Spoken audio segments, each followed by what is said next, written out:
iPads and other devices are called tablets because they belong on tables.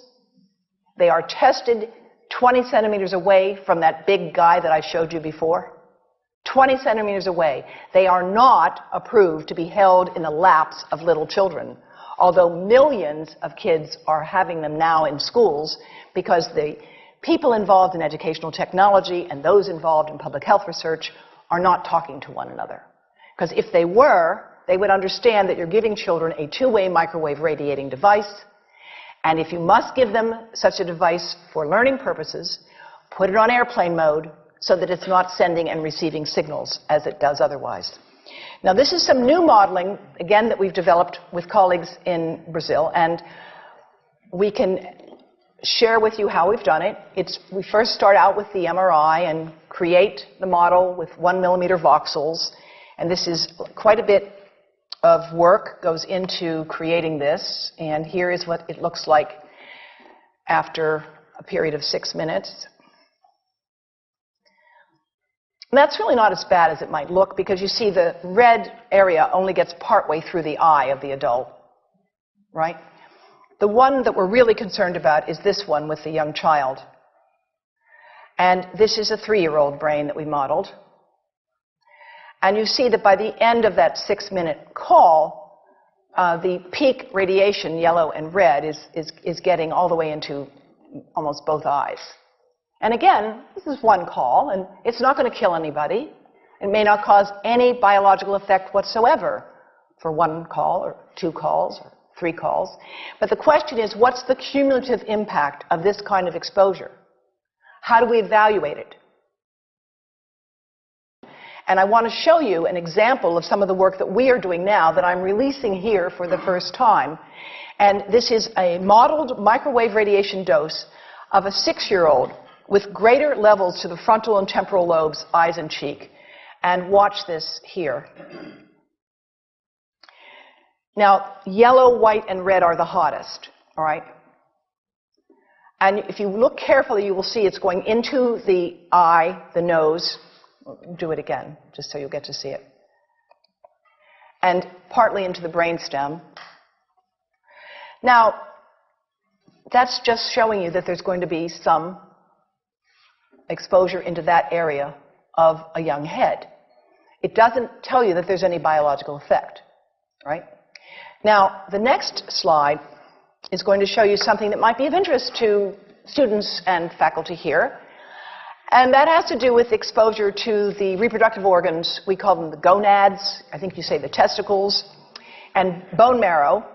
And look here at the radiation as it gets into the groin area. And that's just from having a mobile phone modeled into the pocket. And this, again, is based on normalized SAR with I think we had a dipole antenna. Now, the breast. The breast is mostly fat, contains a lot of fluid. Things that contain fat and fluid cook faster in the microwave oven. Now, a cell phone can't cook anything, all right? Mobile phones do not pop popcorn. That was a fraud. They don't make any heat that we know of, otherwise they wouldn't be permitted. But they do go through things that contain fat and fluid.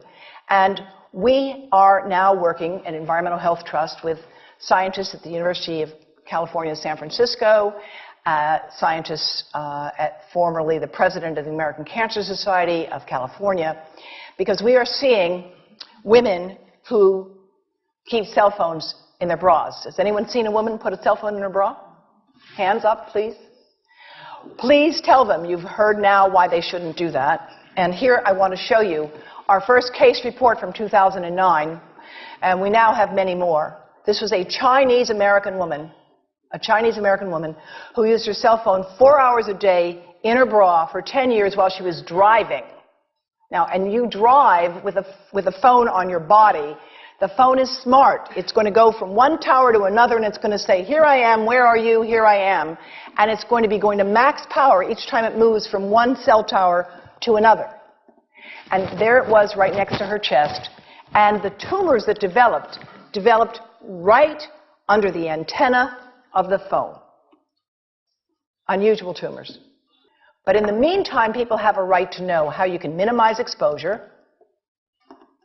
And again, I think this information is available on our website, will be available on yours. Remember, if you have to give a phone to a child, put it on airplane mode. And think about this. That microwave oven, it works because there's a metal box around the microwave signal, and the signal pings all over the place. Next time you get into an elevator or a train for any length of time, put your phone on airplane mode. Otherwise, that signal is going all over the place, magnifying and coming back. Keep the mobile phone away from you when it's on and you are asleep. Now, it takes a village to do a lot of things.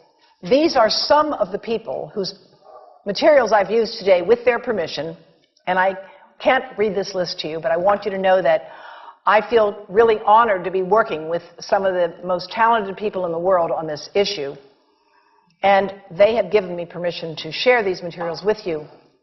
And I leave you with this thought from Albert Einstein.